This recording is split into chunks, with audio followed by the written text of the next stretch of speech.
성경 봉독입니다. 다 같이 일어나셔서 출애굽기 6장 14절에서 7장 7절까지 다 같이 합독하시겠습니다.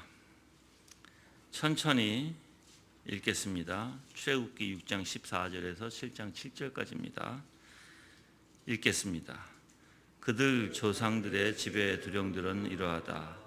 이스라엘의 맏아들 울벤의 아들은 한옥과 발로와 헤스론과 갈미인데 이들은 루벤 가문이고, 시몬의 아들은 여무엘과 야민과 오핫과 야간과 소알과 가나안 여자의 아들인 사울인데 이들은 시몬 가문이며, 레이의 아들의 이름은 그 태어난 순서에 따라 다음과 같이 게르손과 그앗과 무랄라이며, 레이는 137년을 살았다. 게르손의 아들은 그들의 가문에 따라 림니와 시므이며, 그앗의 아들은 아브람과 이스할과 헤브론과 우시엘인데 그앗은 300. 무랄리의 아들은 마흘리와 무시인데 이들은 태어난 순서에 따라 레이 가문에 속했다. 아브람이 그의 아버지의 누이 요게벳을 아내로 맞이했는데 이 여자가 아론과 모세를 낳았으며 아브람은 137년을 살았다.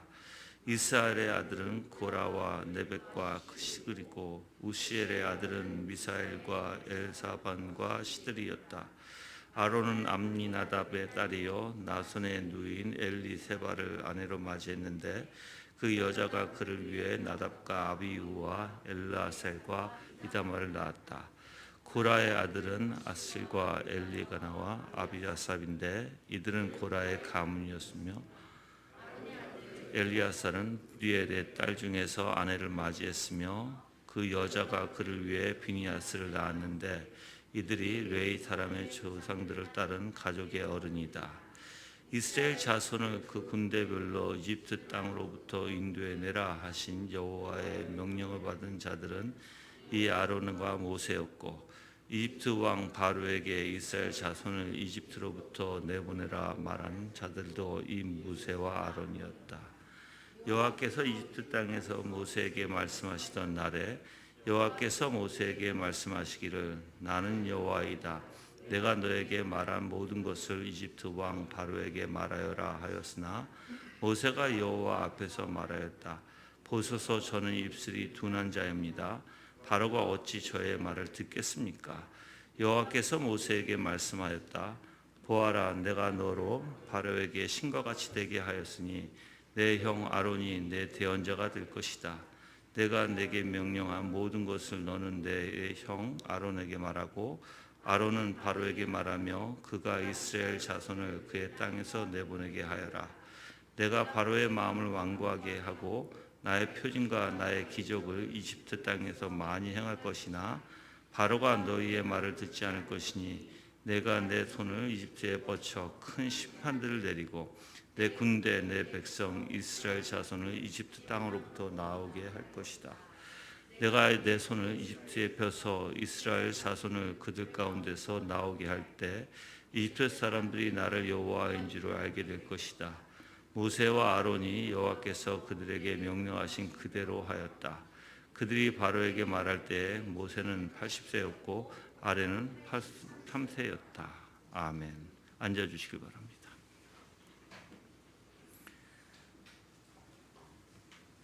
오늘 출애굽기 6장 14절에서 7장 7절까지 굉장히 길죠, 그렇죠? 다 같이 합독하셨는데 오늘 제목이 나를 여호와인 줄 알게 될 것이다라고 하는 제목이에요. 저는 여러분들이 오늘 핵심이 하나님께서 하나님 되심을 우리에게 알려주시는 게 핵심이에요. 근데 여러모로 알려주시겠죠, 그렇죠? 오늘 말씀을 통해서 그러한 부분을 좀 우리가 살펴보려고 해요. 사실 오늘 요 14절부터요 27절까지, 그러니까는 어떻게 보면 사입 기사라고 하죠. 왜 그러냐면 지금 갑자기 지금 1차 우리가 이제 그 앞장에서 보면 이제 모세와 아론이 바로 앞에 섭니다. 5장에서. 그래서 하나님을 경배할 수 있도록 예배할 수 있도록 우리 이스라엘 백성들을 보내달라고 바로한테 이야기를 했는데 바로가 너희가 그러니까는 게을러서 편하고자 하나님 앞에 예배드리고자 생각하니까 그들에게 일을 더 맡겨버려요. 볏집을 주지 않고 만들으라는 거예요. 벽돌을. 그러니까 더 짐이 더 무거워졌죠. 그 이야기 속에서 사실 이제 요 14절이 사입 기사로 싹 들어간 거예요. 여러분들이 이걸 싹 빼면 이제 13절부터 연결되는 부분이 28절 이렇게 생각하시면 돼요. 그런데 그러면 이제 우리가 좀 생각해 봐야 될 게 왜 이 중간에 이런 사입 기사가 들어갔는가? 지금 1차 어떻게 보면 1차 바로에게 가서 먼저 이야기한 우리 이스라엘 민족을 하나님 앞에 예배드릴 수 있도록 보내달라고 했을 때 그게 1차 요구였거든요. 그게 좌절됐어요. 그렇죠? 근데 좌절되고 나서 왜 갑자기 모세와 아론의 계보가 여기에 들어갔을까? 사실 이 계보는 여러분들 아론에게 초점을 맞춰졌어요. 그러니까 모세와 아론인데 그 중에서도 아론에게 초점을 맞춰진 계보예요. 그래서 대제사장의 계보라고도 표현합니다. 자, 그러면 여러분들이 이제 좀 생각해 봐야 될 게 있어요. 지금 이 1차 출애굽 요구가 이제 좌절돼서 어떻게 보면은 모세와 아론의 심정이 어땠을까? 그 먼저 생각을 해봐야 돼요, 여러분들. 그 심정이 어땠을까? 그래야지 이제 28절서부터 여러분들이 올바로 이해를 할 수 있어요. 자, 좌절됐어요. 하나님이 가라 했어. 갔어. 얘기했어. 근데 오히려 이스라엘 백성들이 모세와 아론을 원망하게 되고 오히려 지금 이 모든 요구가 좌절된 그러한 지금 사건이에요, 여러분들. 근데 하나님께서는 희한하게 출애굽에 대한 약속을 다시 모세에게 다시 얘기합니다. 그리고 이제 모세에게 재소명이라고 얘기하죠. 그래서 모세와 아론에게 28절 이후부터 보면 다시 가라 이렇게 얘기해요. 다시 가라. 정확하게 어떻게 할 것이다까지도 이제 하나님이 얘기를 하세요. 그 가운데 이제 이렇게 아까도 얘기했지만 이 부분이 지금 나온 것이에요. 지금 14절서부터 27절까지 나왔는데 이제 모세와 아론을 통해서 하나님께서는 이스라엘 백성을 애굽에서 해방시키기 위해서 하나님의 본격적인 섭리를 보여주시기 전에 지금 모세와 아론의 혈통에 대해서 기록하는데 여기에는 어떻게 보면 그냥 뭐 돌발적으로 또는 우연히 사입된 게 아니에요. 이유가 있어요. 그건 뭐냐면 지금 하나님께서 처음부터 이스라엘 백성에게 언약을 주셨거든요. 그렇죠? 어떤 언약이죠? 내가 이스라엘 백성들을 이끌어내리라 하는 언약이었어요. 그래서 이스라엘 민족에 대한 해방을 위해서 하나님의 역사가 아브라함 때부터 시작된 그러한 하나님의 언약과 무조건적인 하나님의 은혜에 임한 것임을 강조하기 위해서 집어넣기도 했고요. 뿐만 아니라 출애굽 사건이 역사적으로 실제적인 사건임이 틀림없다는 것을 또한 밝혀내기 위해서 이 계보를 이 중간에다 집어넣었어요. 그리고 이제 이 계보를 가만히 보면 이제 여러분들 여기서 사람이 여러분들이 이제 출애굽 요 사건에 있어서 세 사람이 중요한 사람이 나오죠. 하나는 모세, 하나는 아론, 하나는 바로예요. 그렇죠? 근데 모세도 사실 중요한 게 아니고 이제 나중에 내가 여러분들이 알 거예요. 왜 그러냐면 하나님께서 내가라는 말을 굉장히 많이 사용하세요.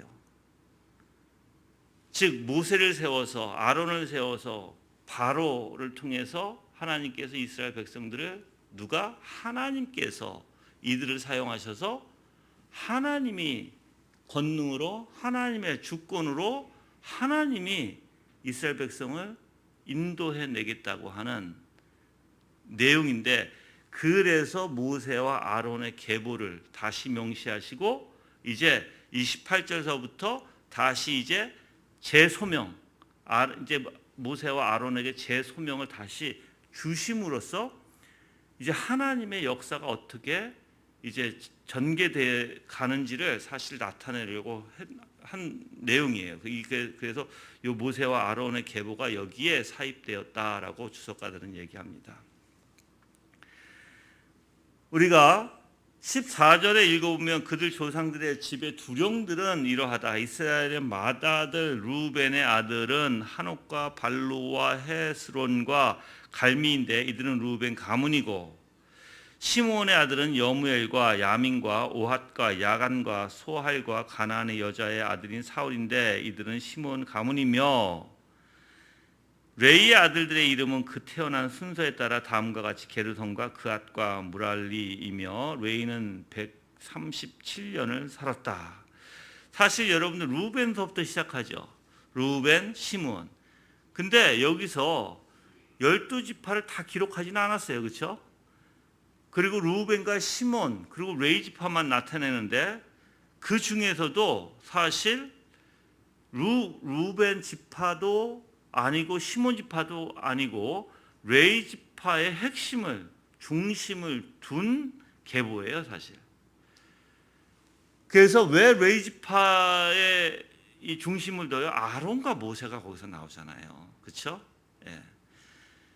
그래서 장자인 루벤, 차자인 시몬 지파의 족보는 어떻게 보면 레이 지파를 소개하기 위해서 징검다리 역할을 할 뿐이다라고 얘기해요.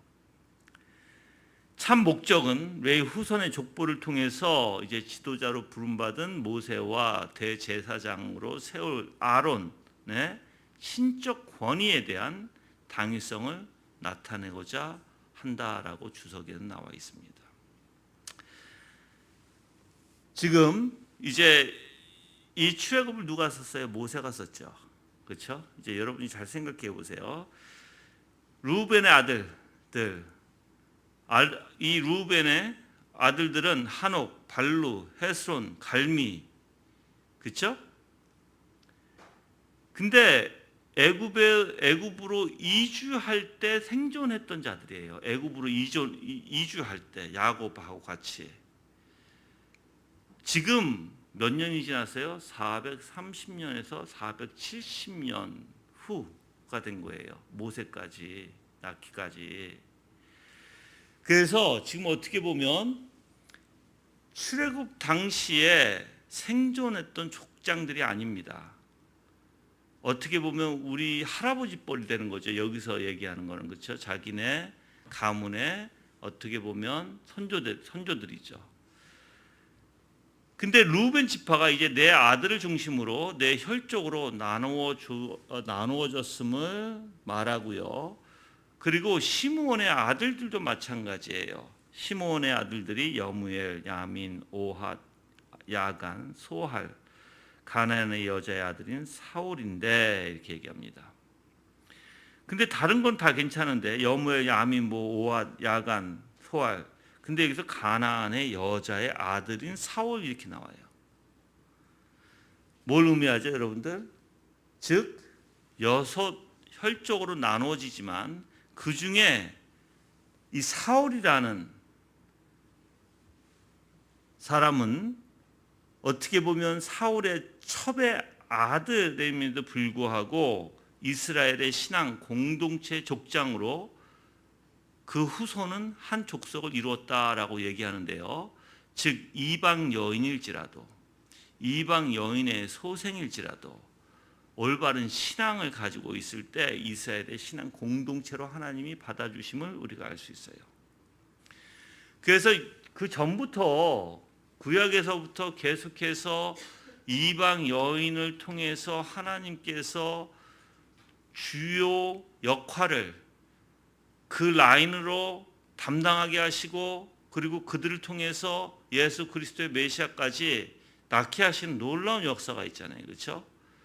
마찬가지예요. 여러분들도 저는 여러분이 신앙생활을 할 때 지금 사실 제가 오늘 이 예배 드리기 전에 깜짝 놀래서 내가 깜짝 놀랐어요. 진짜 깜짝 놀랐는데 내가 왜 깜짝 놀랐냐면 9시에 투표를 했잖아요. 그러니까 추천을 했잖아요. 추천 용지는 나만 볼 수 있죠. 사실 제일 먼저. 그래서 내가 앉아가지고 쭉 봤어요. 봤는데 깜짝 놀란 게 성함도 제대로 모르고 그 용지에 쓴 게 성함도 제대로 몰라요. 그리고 집사면 남자들이 들어가야 되잖아. 막 여자를 집어넣고 막 뒤죽박죽 이미 권사님인데도 막 써놓고 그래서 내가 우리 교회 상당히 심각하구나. 아니 내 머리로는 이해가 안 돼요. 여러분들 나보고 이해하라고 하지 마세요. 왜 그러냐면 이해가 안 가. 근데 내가 생각한 게 있어요. 이게 바로 우리 교인들의 수준이구나.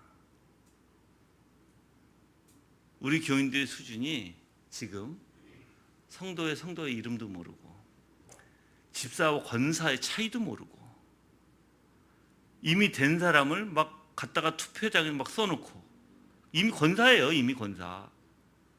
근데 막 거기다 갖다 써놓고 그리고 아직까지 세례인이 아닌 사람도 막 써놓고 이게 우리 교회의 진짜 실체구나. 그 정도로 모르고 있고 그 정도로 혼동돼 있고 그 정도로 엉망이구나 지금. 그럼에도 불구하고 하나님이 인도해 주시면 감사가 되는 거예요. 그럼에도 불구하고 내가 이제 11시 예배 또 볼 거야. 내가 이제 여러분들이 어떻게 투표용지에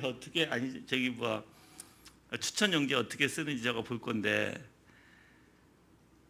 여러분들 그래서 아까도 내가 기도가 참 우리 무지하고 무질서하고 우리 균형이 없는 존재들이고 이러한 가운데서도 하나님이 긍휼하심으로 우리 끌어주심이 정말 감사하다. 정말 감사하다. 정말 비참한 존재예요. 우리 여러분들 생각해 보세요. 여러분들이 그 추천 용지를 봤으면 아마 기가 탁탁 막혔을 것 같아. 근데 이제 그게 사실인데 어떡할 거야. 우리의 신앙의 원리, 우리 정신의 원리, 사고의 원리 그게 사실인데.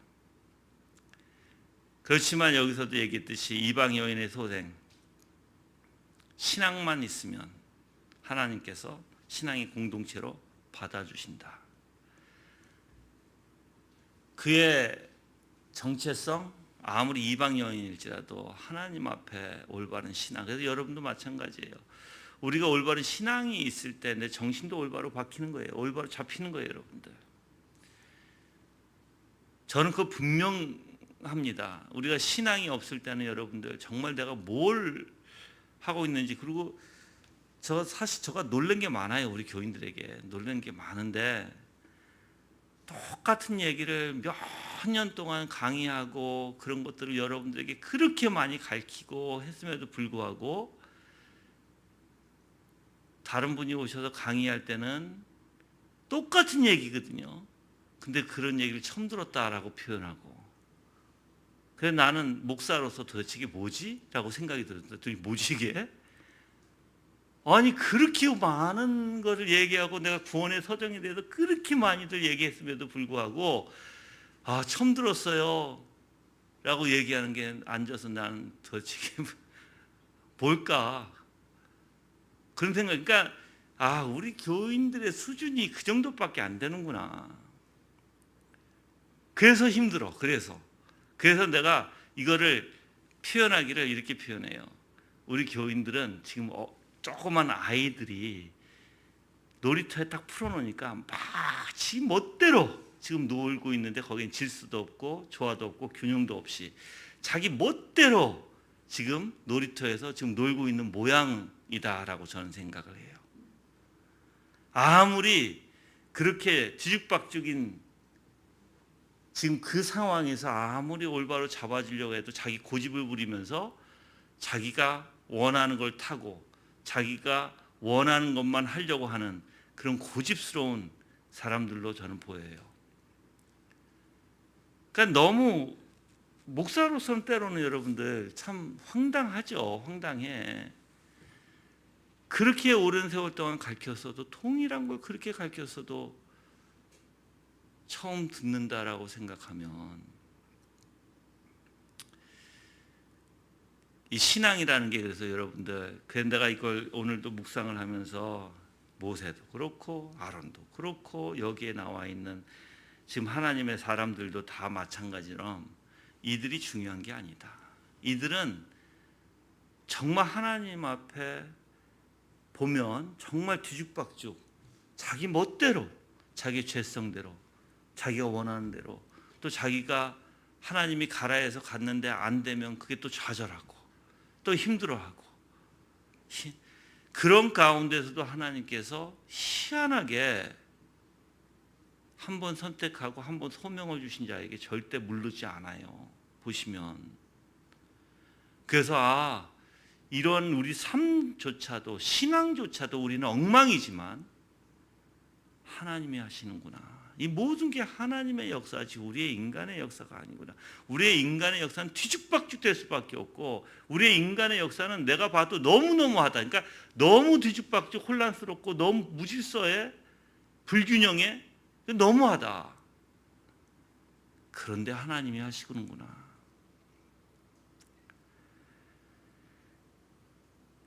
그래서 16절에서도 이제 레이의 아들들 이렇게 이름이 나와요. 그렇죠? 게르손과 그앗과 무랄리 이렇게 나와요. 그 17절에는 게르손의 아들은 그들의 가문에 따라 림니와 시므이며 그앗의 아들은 아므람과 이스라엘과 헤브론과 우시엘인데 그앗은 133년을 살았다. 그 무랄리의 아들은 마흘리와 무시인데 이들은 태어난 순서에 따라 레이 가문에 속했다. 여러분들 이들 가문들이 다 나중에 성전을 지키는 자들 그리고 또 이제 하나님의 꾀를 어깨에 메고 가는 자들이 돼요. 그게 다 제사장의 가문이라는 거예요. 제사장의 가문. 네. 근데 이제 아브라함이 나오죠. 아므람 20절에 아므람이 그 아버지의 누이 요게벳을 아내로 맞이했는데 이 여자가 아론과 모세를 낳았어요. 그리고 아므람은 137년을 살았다. 자, 이스할의 아들은 고라와 네벡과 실이고 여러분들 여기서 고라가 뭔지 알잖아요. 그렇죠? 네.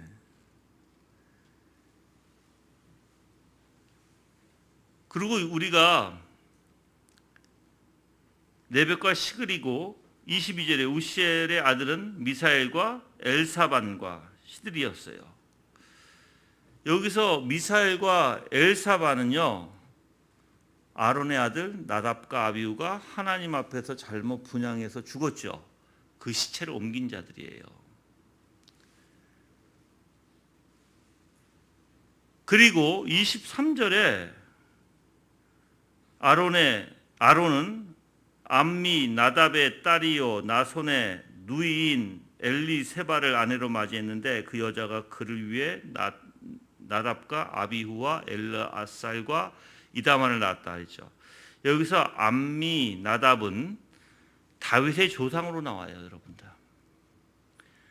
그래서 예수 그리스도의 족보에 조상이 기록되어 있는 사람이에요. 그리고 24절에 고라의 아들 이렇게 했어요. 고라의 아들은 아실과 엘가나와 아비아삽인데 그들은 고라의 가문이었으며 나오죠. 고라는 뭐예요? 모세와 아론의 사촌이에요. 근데 고라가 어떻게 됐어요? 나단과 아비람과 연합해서 모세와 아론을 대적하다가 여호와의 심판으로 그들이 죽어요, 여러분들. 근데 이제 훗날에 성막 문지기를 감당하는 사람들이 됐어요. 그 가문이 거의 다 죽고, 여러분들 고라 사건을 통해서 그 가족이 거의 몰살해요. 하나님이 거의 몰살시키는데 소수만 남겨놓거든요. 근데 그 소수들이 나중에는 성막의 문지기직을 담당하는데, 우리가 다윗의 시편을 보면 고라 자손의 시다라고 나오죠. 그들의 또 하나님께서 그렇게 고라를 심판하심으로써 그 자손들을 어떻게 하셨어요? 또 사용하셨어요. 그래서 어떻게 보면 참 하나님께서 사람들을 사용하시는 것은 이제 도대체 하나님의 주권에 있지만 하나님께서 이들을 사용하시는 이유가 무엇이며 어떤 사람들을 사용하실까에 대해서 제가 좀 이따가 좀 구체적으로 말씀을 드릴 거예요. 28절부터 제가. 그래서 여러분들도 뭐 당연히 이제 아론의 아들들 엘르아살과 부디엘의 딸 중에 아내를 맞이했으며 그 여자가 그를 위해서 비니아스를 낳았어요. 그리고 이들은 레위 사람의 조상을 따른 가족의 어른이 되었다, 이렇게 얘기해요. 여러분들 이 사건 아시잖아요. 나답과 아비후가 이제 하나님 앞에서 잘못 분향해서 죽습니다, 둘이. 그 다음에 엘르아살과 다말이 이제 제사장 직분을 행하는데, 아론이 죽은 이후에는 엘르아살이 대제사장이 돼요. 근데 엘르아살 다음에 누가 이제 대제사장이 되냐면 바로 비느하스예요. 비느하스는 알죠? 이스라엘 백성들이 시딤에서 모압 여인들과의 음행하잖아요, 그렇죠? 여기서는 여러분들이 잘 아는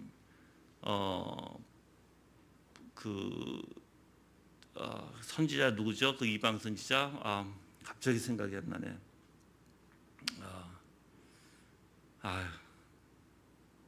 이방 선지자 있어요. 그 저주를 하는,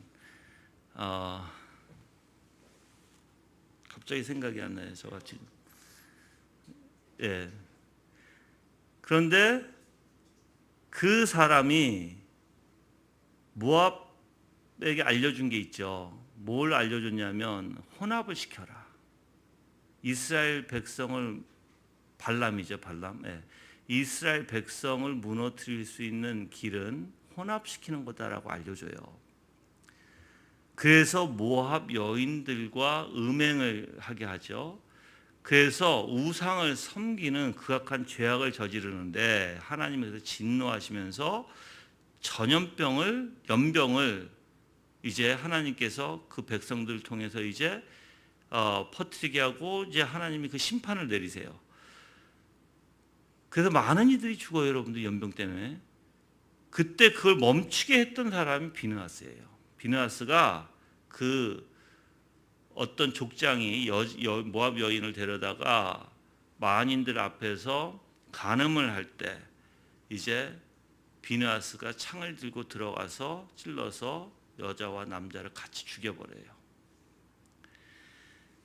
그래서 어떻게 보면 지금 이 제사장의 계열들이 정말 하나님 앞에 참된 신앙을 가진, 그리고 하나님의 일에 굉장히 대범하고 담대한 자들이었다라는 것이에요.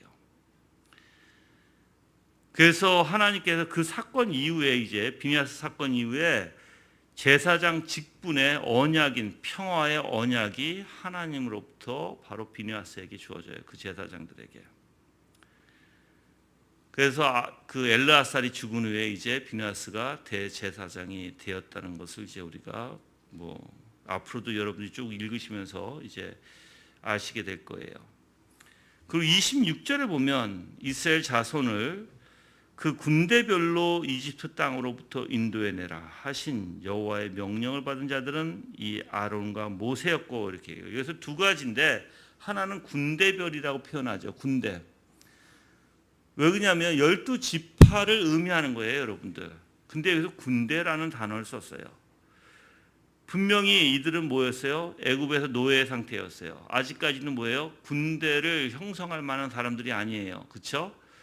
근데 희한하게 하나님께서 가나안 땅을 정복하시겠다고 이제 원대한 계획 안에 이들을 군대라고 부르시는데, 지금 흥미로운 건 뭐냐면 누구를 군대로 핵심적으로 부르시냐면 바로 회막 안에 하나님을 섬기는 레위인들을 부르는 단어가 이 군대였어요. 그러면 지금 회막 안에서 수행하는 직무와도 관련이 있다라는 거예요. 군대라는 단어의 관련은. 그래서 하나님을 섬기는 일은 군대의 군사들이 수행하는 것 같이 온전히 헌신하고 순종해야 되고 체계적인 조직이 필요한다는 것을 알 수 있다라고 얘기합니다. 여러분도 오늘도 마찬가지예요. 우리가 살아갈 때 정말 하나님 섬기는 일은요, 그냥 내 멋대로 섬기는 게 아니에요. 규칙적으로 하나님의 말씀의 명령으로 섬기는 거예요. 그리고 헌신하는 것이고, 군대에서 여러분들 자기의 목숨 앞으로 나가서 전쟁에서 가장 앞에 나가서 군대에서 여러분들 상위관들이 나가 그러면 나가야 되는 거예요. 앞으로 전진 그러면 나가야 되는 거예요. 그래서 많은 사람들이 총알바지로 많이 앞서서 앞에 나가서 죽기도 합니다. 근데 그거의 명령에 따라서 나가야 되는 게 군대의 원리예요, 여러분들. 그래서 그러한 원리, 즉 하나님을 섬기기 위해서는 군대 정신을 가지고 온전한 헌신과 순종의 체계적인 조직의, 즉 체계적인 질서 가운데 우리는 당연히 마땅히 따라야 될 줄 믿어요. 그래서 우리는 영적 전쟁을 하는 사람들이잖아요. 영적 전쟁을 하는 사람들은 다 하나님의 군대에 속한 자들이에요. 여러분들 군인들이 얼마나 정신력을 강하게 시키는지 아시죠? 그게 군대에 복종하게끔 하잖아요, 여러분들. 그렇죠? 그게 군대의 법이에요. 똑같아요, 여러분들. 하나님의 법에 우리는 복종해야 되고, 무조건 하나님의 명령하신 것은 거기는 무조건 네밖에 없어요. 아멘밖에 없는 거예요, 여러분들. 이러한 하나님께서 우리의 친히 하나님이 되셔서 강력한 하나님의 주권으로 우리 인도하시겠다는 것이죠. 예. 그리고 이제 두 번째는 지금 26절에서 아론과 모세라고 되어 있어요. 원래는 항상 모세와 아론 이렇게 되어 있는 거예요. 순서가 모세가 항상 있고 그 다음에 아론이 뒤에 나와요. 근데 지금은 아론의 대제사장의 계보가 핵심적이기 때문에 아론을 먼저 표현하고 모세를 그 다음에 표현한 거예요. 그래서 우리가 27절에 보세요. 이제 이집트 왕 바로에게 이스라엘 자손을 이집트로부터 내보내라고 말한 자들도 이 모세와 아론이다. 여기는 뒤바뀌죠 또. 왜 그러냐면 대제사장의 계열에 대해서 이야기하는 게 아니에요. 27절은 하나님께서 주신 명령, 소명을 얘기하는 거예요. 그러기 때문에 모세를 먼저 얘기하는 거예요. 지금 28절에 그래서 여호와께서 이집트 땅에 모세에게 말씀하시던 날에 여호와께서 모세에게 말씀하시기를 나는 여호와이다. 내가 너에게 말한 모든 것을 이집트 왕 바로에게 말하여라 하셨으나 모세가 여호와 앞에서 말하였다. 보소서 저는 입술이 둔한 자입니다. 바로가 어찌 저 말을 듣겠습니까?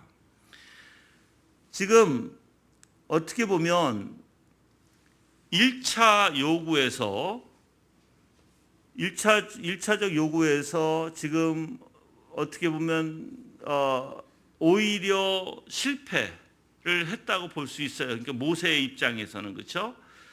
근데 하나님께서 이제 다시 제 소명이라는 것을 가지고 지금 다시 모세에게 이야기하는 거예요.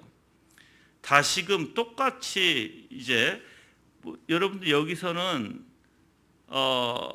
다른 말씀을 하시는 것이 아니라 앞에서 했던 말씀을 그대로 똑같이 반복적으로 그냥 하시는 거예요. 모세에게. 다른 말씀을 주시는 게 아니에요. 그래서 우리가 좀 깨달아야 되는 게 뭐냐면 모세가 낙심했을 때 이렇게 먼저 1차 요구에 실패하고 낙심한 그 심령을 가지고 있을 때 그냥 하나님께서는 그대로 하나님의 약속을 다시 주시는 것이고 다시 상기시키는 것이고 다시 하나님이 누구다라는 것을 모세에게 알려주시는 거예요. 그럼 우리도 마찬가지예요. 똑같이 우리가 하나님의 우리가 삶 속에서 내가 지치고 내가 어려운 문제가 있을 때, 낙심이 될 때 다른 것을 찾으려고 하는 것이 아니라 우리는 하나님의 언약, 나에게 주신 하나님의 언약을 내가 깨닫게 될 때 위로를 받을 것이고 내가 힘을 얻게 될 것이라는 거예요. 근데 많은 사람들은 무엇인가 좀 자극적인 거를 많이 요구하는 것 같아요. 사람들이 자극적인 거. 그러다 보니까 자극적인 걸 요구하다 보니까 사람들이 자꾸만 자극적인 걸 찾아요. 근데 여기서 보면 여러분들 똑같이 앞에서 얘기한 나는 여호와이다, 내가 너에게 말한 모든 것을 이집트 왕 바로에게 말하여라. 그리고 모세가 또 똑같이 부서서 저는 입술이 둔한 자입니다, 바로가 어찌 저 말을 듣겠습니까? 똑같은 원리예요. 똑같은 원리. 그래서 이제 7장 1절에 보면 여호와께서 모세에게 말씀하셨다. 보아라, 내가 너를 바로에게 신과 같이 되게 하였으니 내 형 아론이 내 대언자가 될 것이다. 여기서 보아라라고 하는 단어는요, 어떻게 보면 하나님의 백성에 대한 축복과 인도하심, 그리고 그 말씀을 듣는 사람으로 하여금 매우 강한 기대감을 갖게 하는 내용이라고 얘기해요.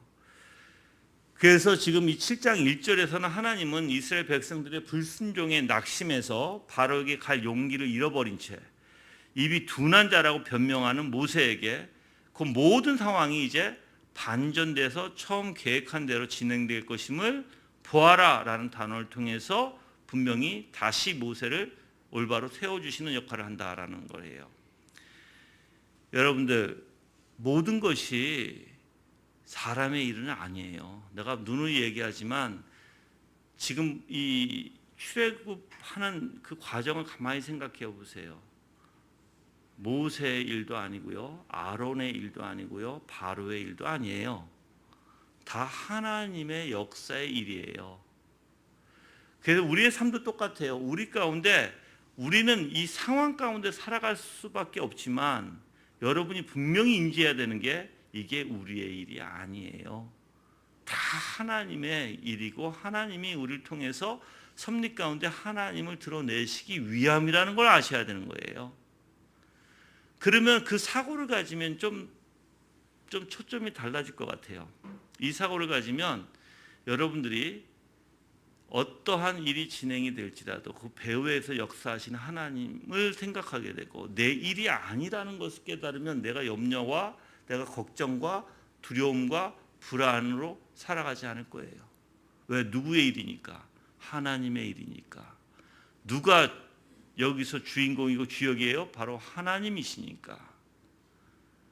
그래서 여러분들이 지금 사실 이 내용 자체가 그거예요. 바로 하나님이 하시겠다라는 거예요. 너는 그냥 가서 말만 해. 내가 다 이끌어올 거야. 그래서 하나님이 낙심한 모세 1차에 가서 요구했는데 오히려 불평불만만 듣고 오히려 이스라엘 백성들이 모세와 아론을 원망하고 그러한 가운데서 지금 모세와 아론은 코가 석자가 빠져서 좌절하고 낙심 가운데 있잖아요. 그렇죠? 그렇다고 해서 하나님이 사람을 안 바꿔요. 왜 안 바꾸시죠?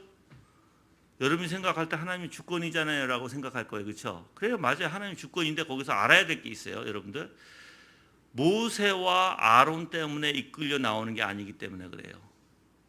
하나님이 그들을 이끌기 때문에 그래요. 그냥 너희들은 도구에 불과하다는 거예요. 도구에 불과해. 능력은 내가 일으킬 거야. 너희들은 가서 내가 하라는 대로만 해. 우리의 인생을 여러분이 그러한 원리에서 봐야 된다는 거예요. 그러한 원리에서, 그러한 시각에서 봐야만 내 인생도 분명히 하나님이 나를 도구로 쓰는 거예요. 어떤 도구로? 하나님을 즉 나타낼 도구로. 하나님이 나를 통해서 하나님을 나타내겠다라는 거예요. 그럼 넌 도구만 되라는 거예요. 우린 다른 게 아니에요. 우리가 무슨 귀한 왜 우리가 귀하겠어요, 여러분들? 예수 그리스도의 형상 때문에 귀한 거예요. 그렇지 않으면 우리는 짐승과도 같다고 얘기해요. 하루살이와도 같다고 얘기해요. 우리는 귀한 자들이 아니에요, 여러분들. 오히려 성경에서는 하나님을 모르는 자는 짐승으로 표현하고 있어요, 여러분들. 하나님이 우리를 귀하게 여겨주시는 것은 바로 하나님의 형상 때문이다. 그래서 우리가 여러분들이 살아갈 때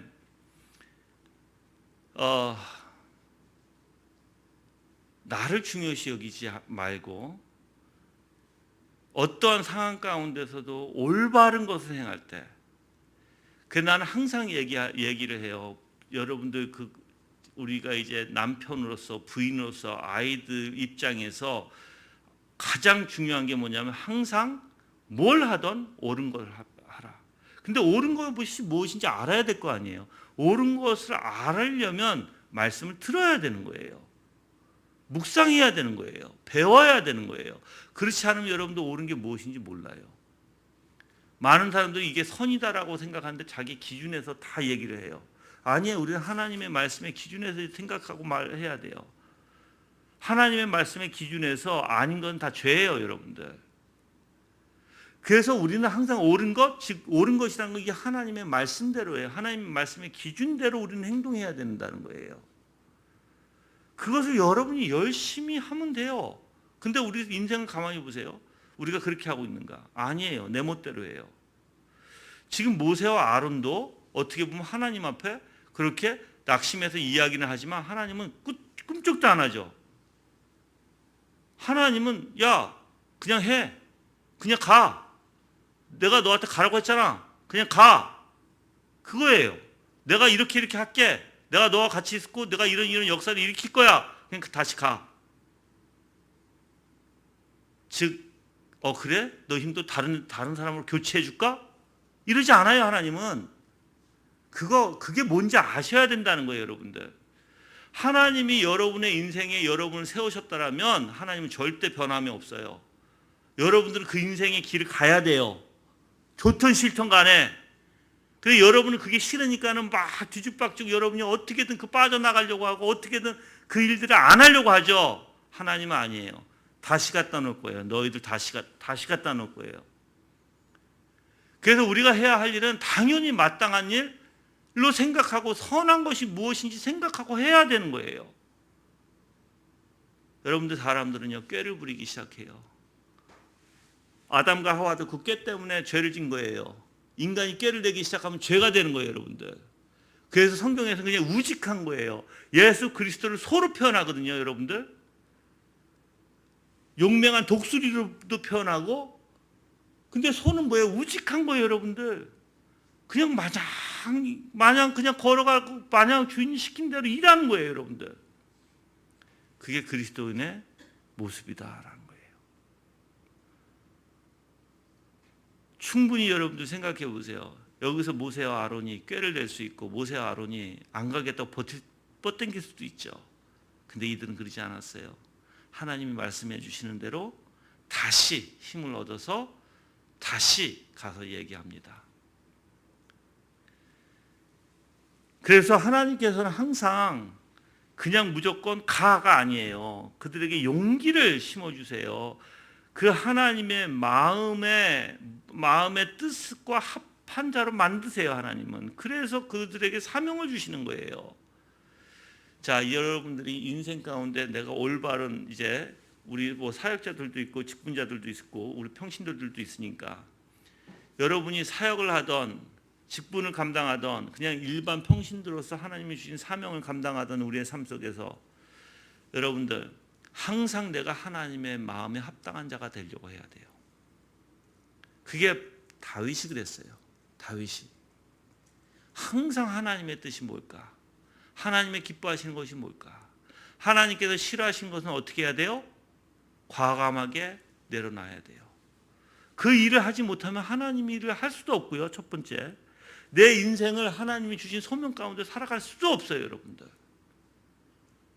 그래서 항상 우리의 마음에 하나님의 기뻐하시는 것이 무엇일까를 생각하고 행동하는 자들이 되어야 될 것을 믿습니다. 그래서 성도들이 어떠한 경우에도요, 이러한 놀라우신 하나님의 능력을 생각하고 하나님이 어떤 분이신 걸 깨닫고 하나님은 절대 주권자시죠? 하나님은 온 우주를 창조하신 창조주이시죠? 그 권능을 바라보고 하나님을 바라봐야 될 거예요, 여러분들. 그게 우리가 해야 할 일이에요. 그래서 하나님께서 성도들에게 항상 용기와 위로를 주시고 우리와 함께 동행하셔서 어떤 것도 이미 승리하신 예수 그리스도 안에서 모든 것이 승리할 수 있도록 인도해 주신 분이 바로 하나님이시다. 그 약속 가운데 뭐가 하나가 있냐면 보아라, 7장 1절이에요. 보아라, 내가 너를 바로에게 신과 같이 되게 하였으니 내 형 아론이 내 대언자가 될 것이다. 이 원리는 어떤 원리냐면요, 자, 바로가 모세를 볼 때 여기서 신이 엘로힘으로 써졌거든요. 전능하신 하나님으로 보게 된다는 거예요. 바로가 누구를? 모세를. 자, 그러면 저 보세요. 바로 하나님이 모세를 어떻게 세우시겠다는 거예요? 하나님이 내 권능을 너를 통해서 나타낼 거야. 그래서 너는 그 권능자가 될 거야. 바로는 모세를 볼 때 위대한 권능이신 하나님처럼 보게 된다는 거예요. 그리고 대언자가 누구예요? 아론이에요. 아론. 자, 그러면 모세가 있어요? 아론이 있어요? 그러면 이 권능을 누굴 통해서? 대언자를 통해서 바로에게 나타나겠다는 거예요. 그럼 바로는 이 모세를 어떻게 본다? 바로 하나님처럼 본다. 그거예요. 여러분들, 이 하나님이 이렇게 위로하시는 거예요. 즉, 야, 내가 너 가만히 안 둬. 내가 너한테 모든 권능을 다 줄 거야. 근데 바로가 너를 볼 때 꼭 하나님처럼 볼 거야. 그렇게 인지할 거야. 그리고 아론을 대언자로 세울 건데 너가 말 안 해도 돼. 아론이 다 할 거야.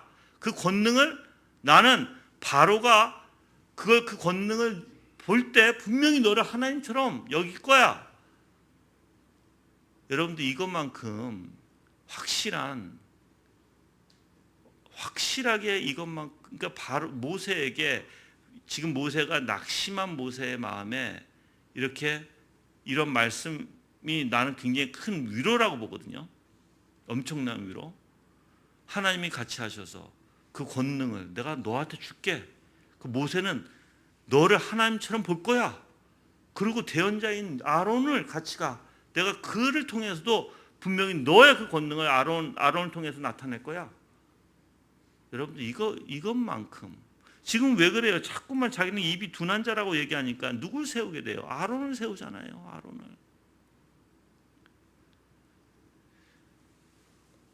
그래서 모세의 마음을 강하게 하시는 하나님, 거짓된 이방신이 아니라 전능하신 하나님, 바로 모세는 바로에게 이러한 하나님 같은 존재가 된다는 약속을 지금 하나님이 모세에게 주는 거예요, 여러분들.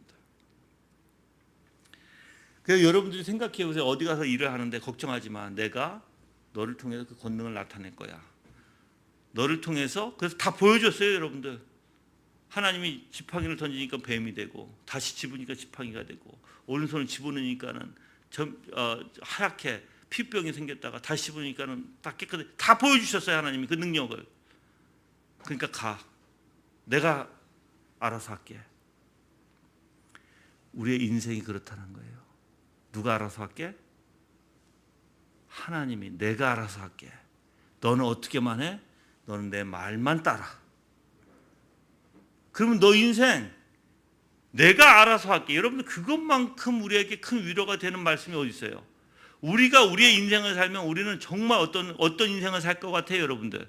여러분 멋대로, 하나님 없이 여러분 마음대로 인생을 살면 어떤 인생을 살 것 같아요? 엉망진창. 즉, 여러분들 마음대로 해서는 완전 무질서 속에서 균형도 없이, 조화도 없이, 죄로 가득하고 뒤죽박죽한 것을 살 거 아니에요. 저주 가운데. 근데 하나님이, 야, 내가 알아서 할게. 너 인생 내 말만 들어. 그게 우리에게 얼마나 위로가 되는데요. 그래서 하나님이 이미 이적과 표적을 나타내기 전에도 모세에게 어떻게 했어요? 바로 하나님으로, 그 권능으로 입혀주셨다라는 거예요, 모세를.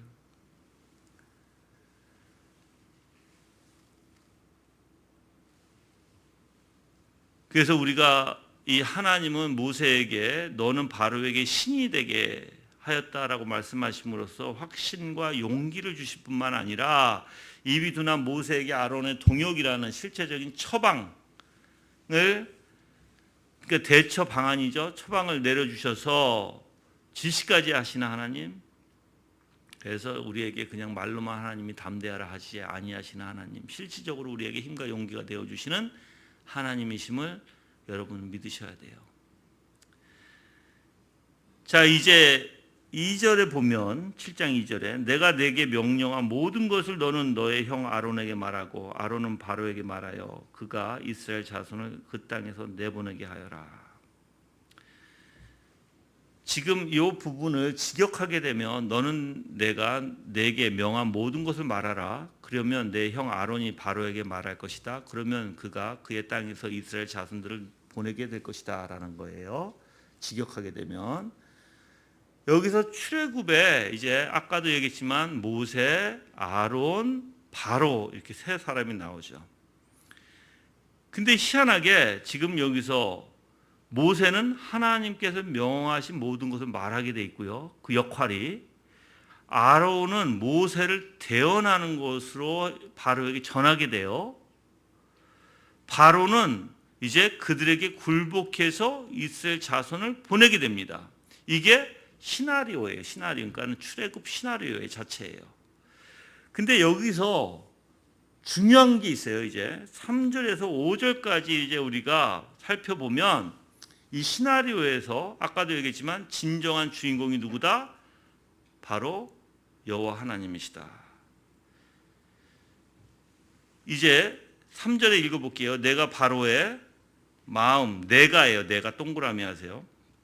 내가 바로의 마음을 완고하게 하고 나의 표징과 나의 이적을 이집트에서 많이 행할 것이나 바로가 너의 말을 듣지 아니할 것이니 내가 또 동그라미 하세요. 내가 내 손을 이집트에 뻗쳐 큰 심판들을 내리고 내 군대, 내 백성, 이스라엘 자손을 이집트 땅으로부터 나오게 할 것이다. 내가 또 동그라미 하시고 5절에 내 손을 이집트에 펴서 이스라엘 자손을 그들 가운데 나오게 할 때 이집트 사람들이 나를 여호와인 줄 알게 될 것이다. 누가 한다? 내가 한다. 바로 이게 하나님께서 지금 계획하신 거예요, 여러분들. 계획. 그래서 여호와 하나님, 이 시나리오에는 세 사람이 등장하지만 진정으로 바로 여호와 하나님께서 어떠한 역할을 하실지를 분명히 얘기하세요. 그게 다 내가 반복적으로 지금 얘기하는 거예요. 그 10번이나 내가라는, 사실 여기에서 이제 3절에서부터 5절까지 10번이나 내가라는 단어가 원어에서 나와요. 내가라는 단어가. 그래서 매우 강력하게 하나님이 하시겠다라는 걸 얘기합니다. 자, 그래서 3절에 다시 가서 바로의 마음을 완고하게 하고라고 되어 있죠. 완고하게 하고. 강팍해지다라는 뜻이죠. 여러분들 왜 강팍해질까요? 이 강팍이라는 것은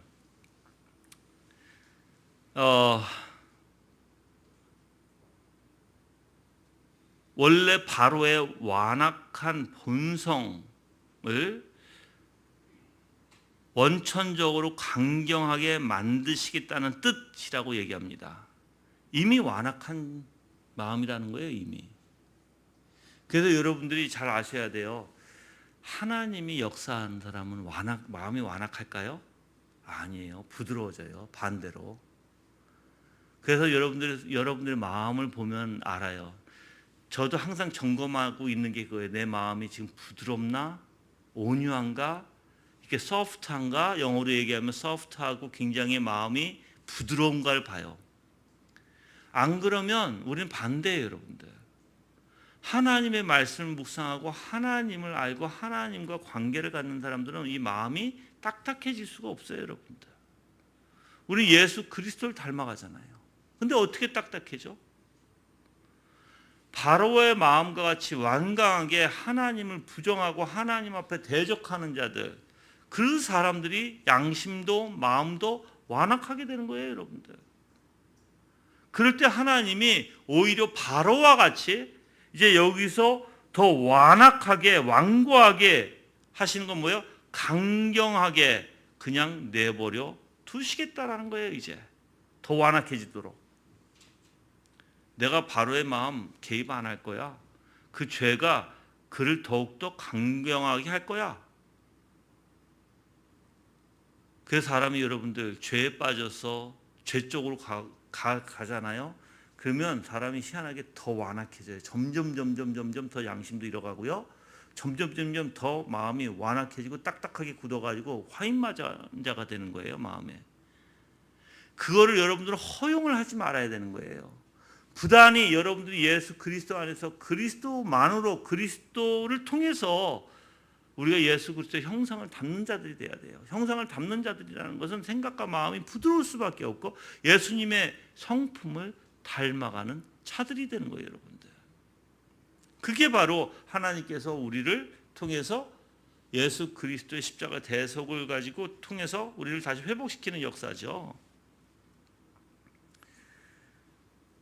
그래서 여러분들이 어떻게 보면 지금 하나님 자신이 여호와이심을 이스라엘 자손과 애굽 사람들에게 알리시기 위해서 이제 뭐 하시겠다?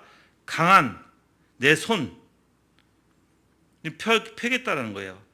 그래서 지금 이제 4절에 바로가 너의 말을 듣지 않을 것이나 내가 내 손을, 이 손이라는 건 뭐예요? 강력한 하나님의 권능을 얘기합니다. 권능을 어디다 펴요? 이집트에다 핀다. 전역에. 애굽의 전역에, 이집트 전역에다 피겠다. 한 부분만이 아니에요, 여러분들.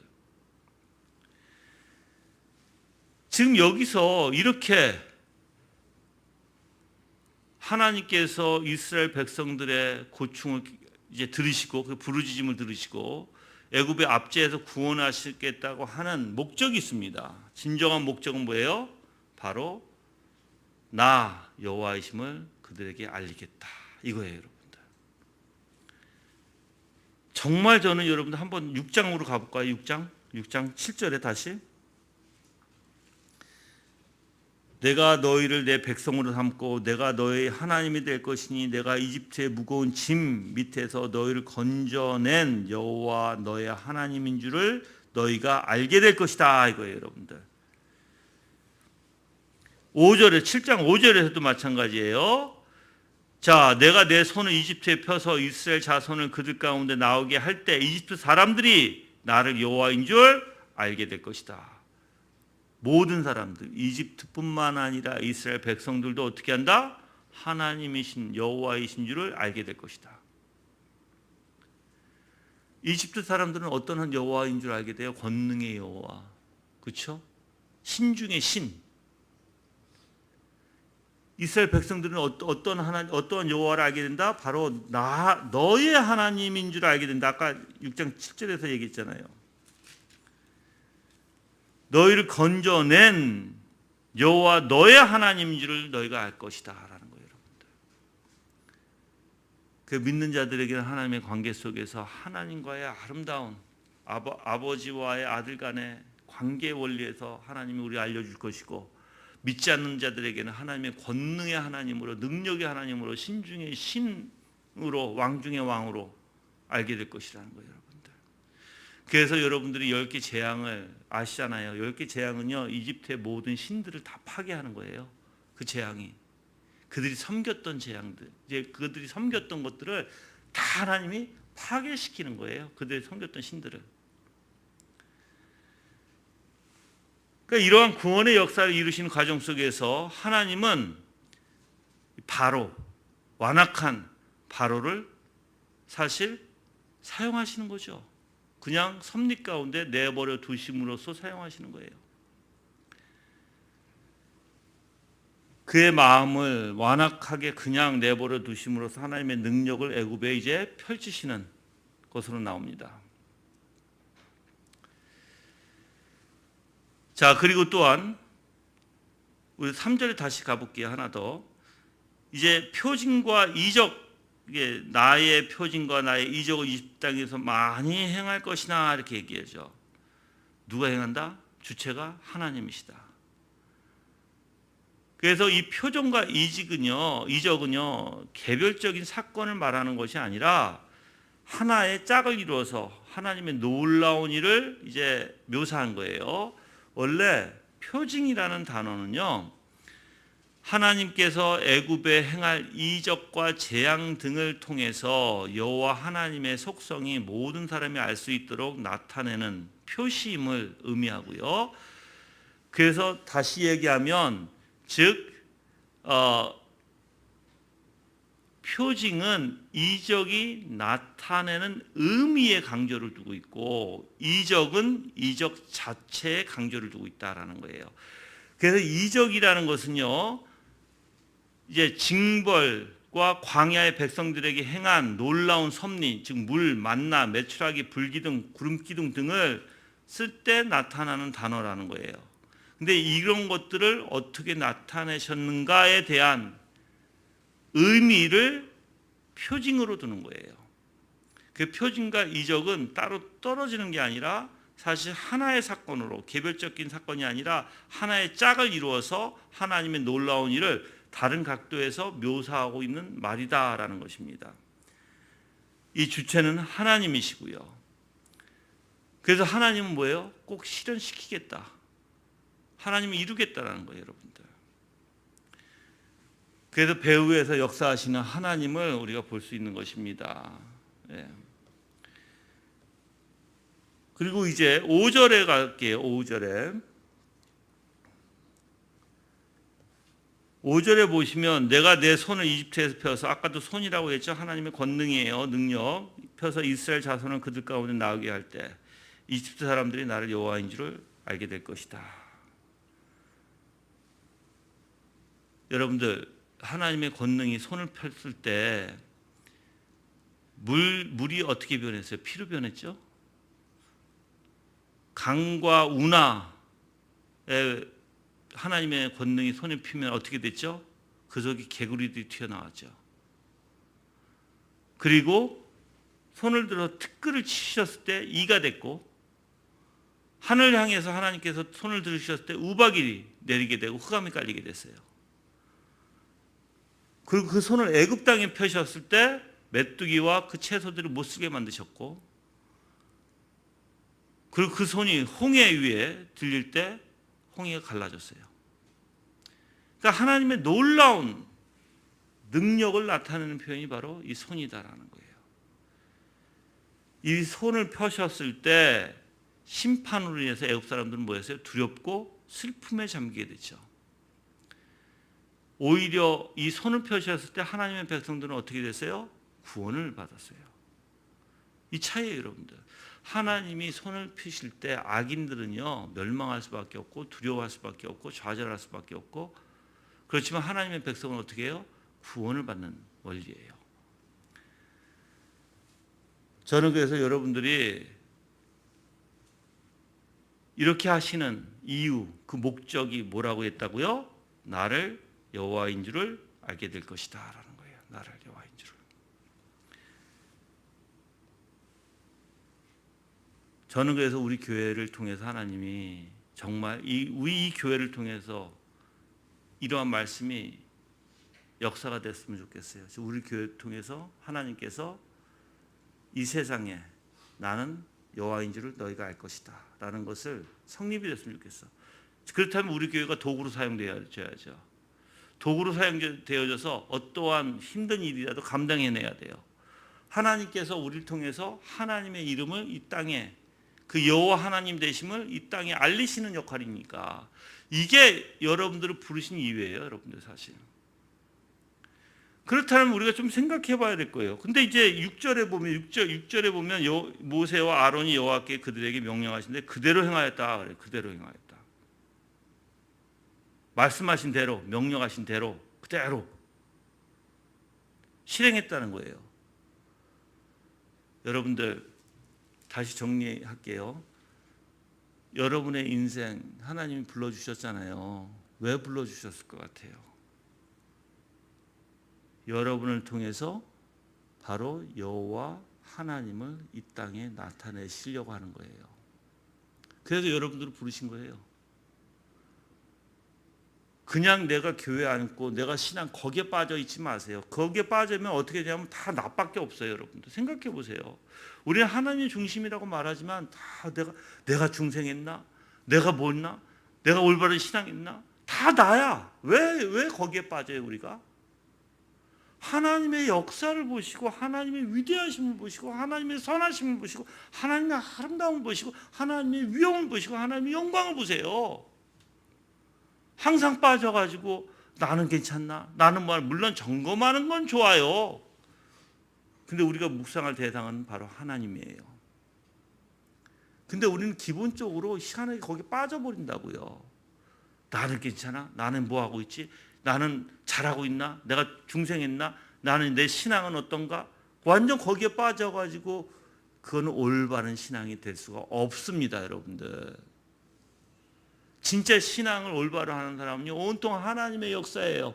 내 삶에서도 하나님의 역사가 보여요. 배후에서 나를 도구로 사용하셔서 나를 인도하시는 그 하나님을 보고 그 하나님을 찬양해요. 그게 참된 믿음의 사람들이에요. 나를 중요시 여기지 않는다고요, 여러분들. 나를. 내가 무엇을 먹든 무엇을 마시든 중요하지 않아요. 내가 어디서 자든 무엇을 하는 그 중요시 하지 않아요, 여러분들. 먹든 마시든 다 하나님의 영광을 위해 하는 것이 중요해요. 그러면 여러분들 다시 내가 재정립해서 얘기하면 모세도 아론도 바로도 아론과 모세는 하나님의 좋은 도구로 사용하셨고 바로는 하나님께서 그 악함으로 자기 스스로 악함으로 악으로 내버려 두심으로써 하나님이 사용하셨고 이제 여러분은 바로가 되고 싶지 않죠. 그러면 하나님 앞에 좋은 도구로 사용돼야 될까요? 그래서 하나님이 여러분들 교회로 부르셨으니까. 그럼 이제 여러분들이 하나님이 나를 통해서 어떠한 역사를 하고 있는가 보셔야 돼요. 나의 자신에게 빠져 있지 말고 하나님께서 나를 통해서 지금 오늘의 말씀과 같이 바로 나를 여호와인 줄 알게 될 것이다. 하나님 나를 통해서 그렇게 하소서. 나를 통해서 하나님을 나타내소서. 내 삶, 내 인생을 통해서 하나님을 나타내시고 나뿐만 아니라 내 주변의 모든 사람들이 바로 여호와이신 그 하나님을 알게 하소서라고 여러분들이 기도하셔야 돼요. 기도뿐만 아니라 우리는 그 사고를 가지고 살아야 돼요. 그 신앙을 가지고. 그 신앙을 가지고 살면 여러분들 지금 힘들잖아요. 어려운 일들이 있잖아. 그렇죠? 어려운 일이 안 빠져요. 왜 그러냐면 그 어려운 일도 하나님께서 뭐 하신다? 지금 나를 도구로 사용하셔서 하나님을 나타내시고 사람들이 하나님이심을 알리는 그러한 사건인데 내가 왜 힘들어할까? 하나님이 나타내 주시고 하나님이 하나님 되심을 알리게 하신다는 것이 얼마나 복된 일일까 생각하게 되겠죠. 그게 감사가 되는 거예요, 여러분들 오히려. 근데 문제는 하나님의 역사하심을 못 보는 게 문제예요. 못 보는 게. 저는 안타까운 게 그거예요. 안타까운 게 어저께도 제가 우리 준목님하고 이제 박현준 준목하고 이종훈 준목이 집에 와서 이제 안수를 받아야 되니까 목사 안수를. 그래서 이제 인사 왔는데 박현준 준목이라는 분과 내가 대화를 하면서 아는 사이죠. 미리 먼저 아는 사이인데 대화를 하면서 이 사람도 정말 하나님 아는 자구나라는 생각이 들었어요, 제가. 왜 그러냐면 내가 같이 얘기를 하면서 느낀 게 뭐냐면 내가 여러분들의 누누이 얘기잖아요. 라면을 먹어본 사람은 라면의 맛을 얘기를 할 줄 알아요. 그 맛을 정확하게 다 표현할 수는 없지만 그 라면의 맛이 무엇인지 어느 정도는 말로 표현해요. 그냥 이론적으로 맛을 모르고 이론적으로만 아는 사람은 달라요, 여러분들. 근데 앉아서 이야기하면서 그 사람은 그 맛을 이제 내가 하나님의 맛을 하나님이 나와 역사하시고 나와 관계 속에서 내가 그 하나님의 관계의 원리와 이런 맛을 쫙 보따리 같이 풀었죠, 제가. 그러니까 그 준목도 자기가 만난 하나님, 그 하나님으로 가득 차는 거예요. 같이 얘기하면서 대화하면서 교제 가운데. 여러분들, 그래서 내가 그 박현주 주목한테 이런 얘기를 했어요.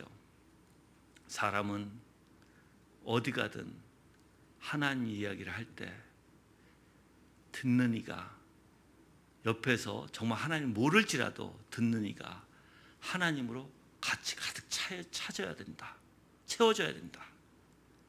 막 빈말이 아니라 말할 때 정말 그 하나님이 그 영혼의 생각에 마음에 채워져서 같이 그 하나님을 느낄 줄 알아야 된다.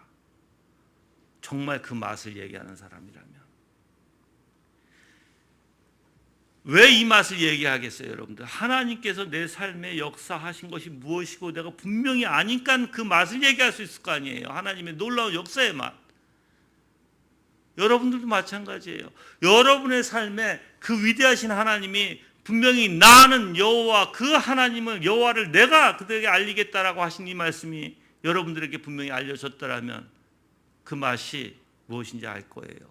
그것을 이야기해야 되고, 그것을 얘기할 때 그게 바로 그 사람들의 생각과 마음을 주장하게 되고 온통 하나님의 퐁당 빠지게 돼 있어요. 하나님으로 가득 차게 돼 있어요, 여러분들. 내가 하나님의 사람이라고 하면서 하나님의 말을 막 하는데 그게 다른 거예요, 여러분들. 세상적인 말은요, 채워지지가 않아요. 사람들이 같이 이야기할 때 채워지지 않고 그 말은 다 빈말에 속하고 다 그냥 흘러가는 말에 속해요. 근데 하나님에 대한 이야기는 아니에요.